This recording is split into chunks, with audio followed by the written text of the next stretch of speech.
દુખાવામાં શું થતું, ક્યારે દુખતો? ખાલી રાત્રે સુવા ને ત્યારે જ મને એટલો દુખાવો થતો હતો અને ઊંઘે જ નહીં આવે. આખી રાત મને એમ લાગે કે સવાર ક્યારે પડે એમ હતો. પણ અત્યારે છે ને કે એમ નિરાંત એમ શાંતિથી એમાંથી સુવાય છે અત્યારે. હવે સીધું ચલાય છે. પેલા હાવ ત્રાસું ચલાતું અને પાછળ જે દુખતો હતો ને પગ એ હવે સાવ સારું છે. એમ ખાલી ચડતી હતી હવે એ સારું છે. જે પગમાં બે પાણીમાં જે ખાલી ચડતી હતી ને એ હવે સારું છે. એમ અને ઊભી એ રહેવાય. પેલા ઊભા એ નહોતું રહેવાતું, મને ચલાતું એ નહોતું. એકદમ ત્રાસું જ ચલાય. આમ સીધું જેવું આમ સીધું ચાલવાનું આપણે કોશિશ કરીએ ને ચલાતું જ નહોતું.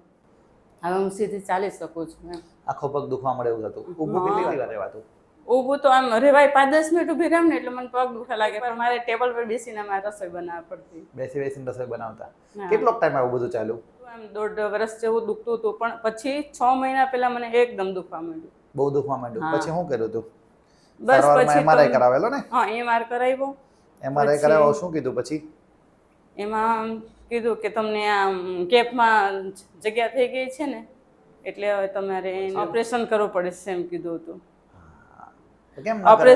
ઓપરેશન ના કરાયું કારણ કે અમે અહીંયા આવ્યા, અમને અહીંયા ફાવ્યું, રિઝલ્ટ સારું મળ્યું અને જે મને બહુ દુખતું હતું ને એ હવે સારું છે. દવા કોઈ ચાલુ નથી ને? ના, દવા બિલકુલ નહીં.